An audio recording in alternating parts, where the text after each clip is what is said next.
రంగారెడ్డి జిల్లాలో ఏసీబీ అధికారుల దాడులపై ఐపీఎస్ అధికారి సివి ఆనంద్ స్పందించారు. లంచం తీసుకునేవారు ఎన్ని జాగ్రత్తలు తీసుకున్నా ఏసీబీ అధికారుల దాడుల నుంచి తప్పించుకోలేరని ట్విట్టర్లో చెప్పారు. రంగారెడ్డి జిల్లా అడిషనల్ కలెక్టర్ ఇంట్లో ఏసీబీ సోదాలు జరిగాయి. ధరణికి సంబంధించిన పని చేసేందుకు ఏకంగా 8 లక్షల రూపాయలు లంచం డిమాండ్ చేసినట్టు రంగారెడ్డి జిల్లా అడిషనల్ కలెక్టర్ భూపాల్ రెడ్డిపై ఆరోపణలొచ్చాయి.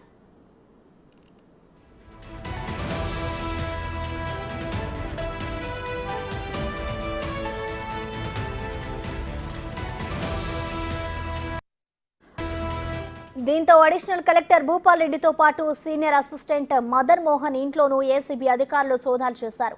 ఫిర్యాదుదారుల నుండి నగర శివార్లలో డబ్బులు తీసుకోవడం, ఆపై ఓఆర్ఆర్ దగ్గర జాయింట్ కలెక్టర్కి అందేలా జాగ్రత్త తీసుకున్నప్పటికీ ఏసీబీ టీం రాత్రంతా ఎంతో చాకచక్యంగా అప్పటికప్పుడు ప్రణాళికలు మార్పు చేసుకుంటూ ఇద్దరిని ట్రాప్ చేశారు.